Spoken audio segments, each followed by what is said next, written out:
Matt Schaff and Shane Hallam of DraftSharks.com here to talk through some of the best fantasy defenses for 2024. And when I say that, we're not just running through the rankings from the website. In nearly all formats, looking at the full season projections is just the wrong way to approach a fantasy defense. We still do project out the full season for all of these defenses, of course, because you have to. That's just how the projections work. And that used to be how we displayed the team defense rankings in the draft war room, but we have changed that. And to understand why, Shane, I think it's informative to look at some of the top defenses in our default site rankings and who they're playing early in the season. We'll get more into those matchups soon, but the top 6 currently, if you just look at our default team defense rankings, are Dallas, Philly, Indianapolis, the Jets, New England, and Cleveland. Now, all those defenses I think will probably be worthwhile at some point this season. But if we look at their week 1 matchups, we've got Dallas at Cleveland, where Dallas is not favored. Philly is home against Green Bay, which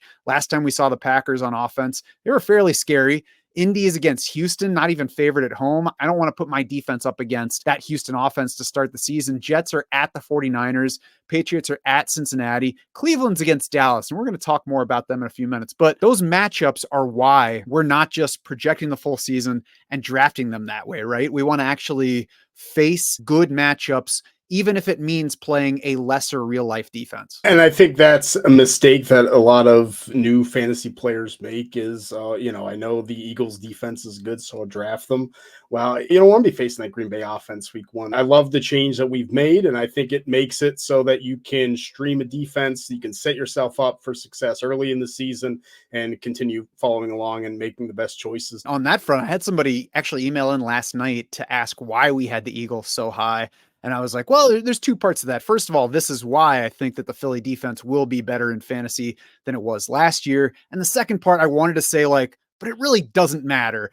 That's not the full truth, but that's the condensed version, because the best defense is not one that I want to have in my lineup all season long. Last year's top defense almost never is this year's top scoring defense. We want to play the matchups, and that's why we made the change that we've alluded to. It is trust factor, and we have added that to the draft war room this year. We apply it to team defenses specifically, and what it does for that position is when your war room recommends defenses, it takes into account those early matchups. And by the way, those recommendations are going to come late in your draft, probably after somebody, maybe 2 somebodies in your league have already drafted their defenses. What Trust Factor does is, like I said, take into account those early matchups. It'll knock a defense down for a bad spot like the Jets at the 49ers in week 1. You obviously don't want to start them against San Francisco. It'll also boost a defense for a good matchup. And what we're going to do specifically on this video is highlight some of those early season targets. If you want fantasy football advice for all areas of your draft, not just defense, and for various fantasy football formats, make sure that you subscribe to the Draft Sharks YouTube channel. You'll get notified whenever we drop something new. That's going to be several times a week from here through the end of the regular season. We've got mock drafts, we've got sleepers, we've even got IDP content up there. In season, we'll talk stuff like waivers, trade targets, much more. We appreciate all the support that you give us here on the channel. Shane, let's get to those week 1 options now, which are defenses that we're recommending inside the draft war room. And you've already posted an article with these top 5 options. So why don't you hit me with the first one from your list? The top option from my list is the New Orleans Saints, who are at home against the Carolina Panthers in week 1. We saw the Panthers as the worst offense in the league last year, and they're projected to be a little bit better. They're 30th in implied point total in Vegas. But the Saints were a pretty solid defense all around. They have a good secondary. They have good personnel, pretty good depth. So not only are you getting a team that could limit the Panthers to a small amount of points, but also get those turnovers. Now, after the Panthers, the Saints have the Cowboys and the Eagles. May not necessarily be the best options, but if you're going to stream every week, then I think the Saints are a pretty good option. Vegas has them favored by 5 points. The Panthers carry the second lowest implied total for week 1. Saints, not a defense that's going to excite me for the season, but I agree the matchup is good, and especially at home. And really all these top 5 that we have are home defenses, and that is generally a good target because teams tend to fare better at home. You want to take a favored team. You want to take a team that is favored to win by more because it's more likely to put that opponent into a position where it's, making risky plays, taking sacks, and potentially throwing interceptions. Second on this list is the Cincinnati Bengals. And I know that's a defense that we all like, not because it's necessarily going to be a good defense, but because of who they're playing in week one. And they're playing the New England Patriots, who I think are the worst team on paper. I think their implied point total per game in the season in Vegas is 18.5 points a game, which is the worst in the NFL. And the Cincinnati Bengals as well have a really good offense. There's a good shot that you have the Bengals up early against the Patriots. The Bengals are at home, like you mentioned before, Matt. And that means Jacoby Brissett's going to have to sling it 30 or 40 times. I like that matchup.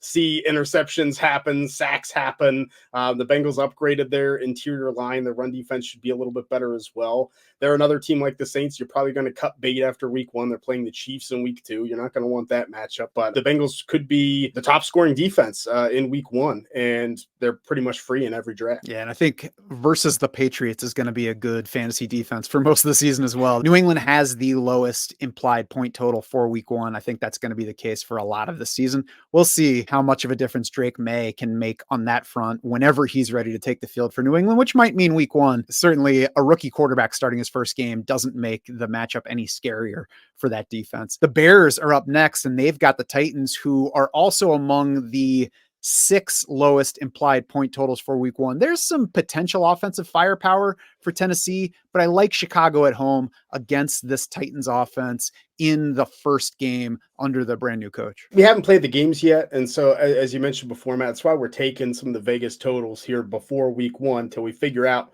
what teams are good. The Titans could have a decent offense, but everything's pointing to no. The Bears certainly have a pretty good defense. They were a top 10 fantasy defense the back end of the season last year. Now they're at home against the Titans, against Will Levis, new offense coming out. DeAndre Hopkins might play, but he's battered and bruised. He might not be 100%. The Titans offensive line is still very, very messy. The Chicago Bears could certainly wreak havoc, and the Bears offense looks pretty good. They could get up early, similar to the Bengals, and have some chances at turnovers and sacks. Yeah, Bears have also added talent up front and at the back end. So like you mentioned, they finished last season as a strong defense. I like the spot for them, and we'll see what happens. Will Levis has a wide range of potential outcomes this year. That includes a low end. We've seen that he can throw interceptions. Last two among this top 5 that you can target as week one defenses. Seattle's one I actually drafted in my home league over this past weekend, and the Giants. So we'll get to them in a minute, but what do you like about Seattle's week one? Seattle probably has the best early season schedule.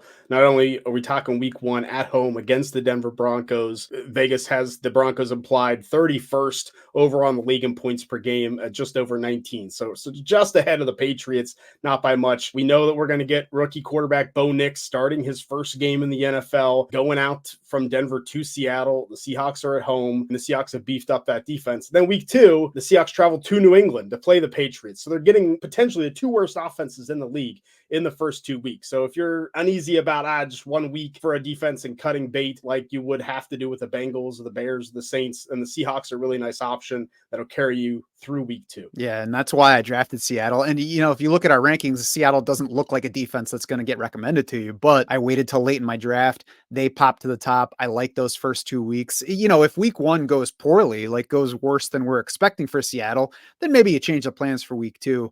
But we're going to need to be flexible with these defenses as we go through the season. The Giants, like I said, the last one here, I would say easily my least comfortable pick. The line for that game is very close.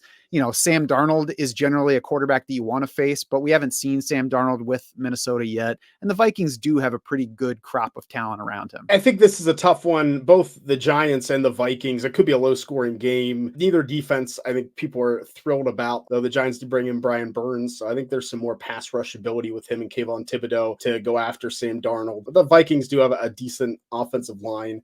The Giants have a pretty decent early schedule. If you're willing to take the risk, they're going at the Washington Commanders, who are 26th in implied point total, at the Cleveland Browns, who are 18th in implied point total, and then the Vikings in week 1 is 22nd with the Giants at home. So I don't know if I'd do it, but I think it is, if you have a deeper league, a 16-team league, stuff like that, I think the Giants could be a sneaky pick that could carry you for a couple weeks.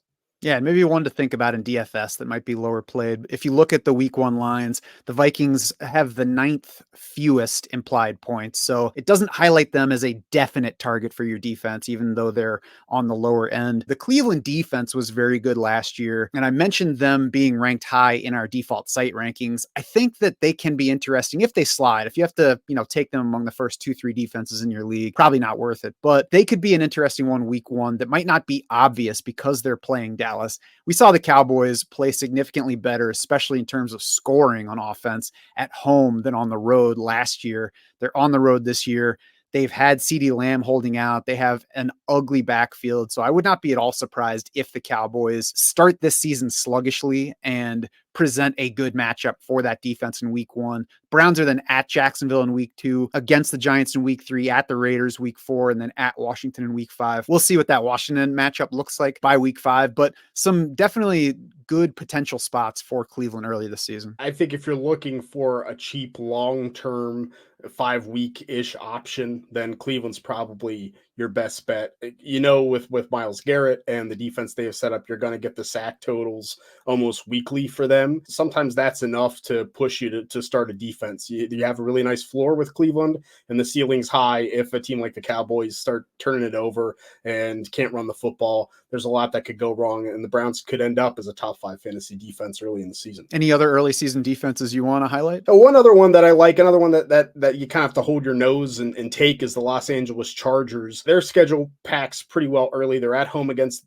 the Raiders in week 1, then at home against the Carolina Panthers, who we talked about, Gardner Minshew, Bryce Young, and then they're going to the Pittsburgh Steelers in week 3, which is Russell Wilson, George Pickens, and not much else in that passing game. So I think the Chargers, with Jim Harbaugh there, who always kind of prioritizes the run game, defense, it's definitely something they spent some money and some picks on in the offseason. Yeah, and they weren't good last year on defense, but they have lots of talent over there. In the same offseason where they dumped Mike Williams and Keenan Allen, they did not dump Khalil Mack or Joey Bosa, despite those guys carrying big contracts as well. So that's one I like better than the Giants as an early season defense. I think that one could have some real sneaky upside for early season team defense streamers. Of course, what we've been talking about here is the beginning of you streaming defense for the season. That's how you should approach the position wherever possible. There are some formats that just make you hold on to one, or maybe defenses score more points. So the waiver wire is more bare. But in general, you want to try to stream them. We're going to have in-season support, of course, to help you do that all season long. That will include Shane's weekly defense streaming article, right? Yeah, every week we'll be looking at the schedule. We'll look at some of those Vegas totals, look at what offenses are doing and which defenses are out there on the waiver wire for you to pick up. So if you're not someone that's always comfortable dropping your defense every week, you can just go to draftsharks.com and we'll help you out and get you who you need to pick up. And of course, it gets easier to read all of those factors as we get into the season and get actual real results instead of just the projections that we're all working on at this point. The Free Agent Finder also shows projections and matchups 2 weeks out. So if you're not the only one in your league that's trying to stream defenses, you might have to just get ahead of the rest of your league, get that defense for next week a little bit earlier. If you get to the end of your draft and you don't have a worthwhile stash at one of the offensive positions, it might not be a bad idea to look ahead there to some of the defenses we've been talking about. Might not have a good week 1 spot, but maybe good week 2, week 3 beyond that. You could stash a second defense in your draft where it makes sense, where it's deep enough to have room for that. We mentioned Trust Factor earlier and how it will play into your draft war room recommendations. That's, of course, our primary focus right now. Instantly updating projections for things like the Jahan Dotson trade that happened Thursday morning. Other updates, of course, always coming for injuries, trends, reports that we read out of camp with who's going well or who's going poorly. All of it is to make sure that you have the most up-to-date numbers when you go to do your draft. That synced draft war room will mold to fit your exact league settings. And if you haven't gotten access to that insider info yet, there's never been a better time to do it. You're going to want to go to draftsharks.com/subscribe right now. You're going to see the best price in Draft Sharks history. We want to be your unfair advantage.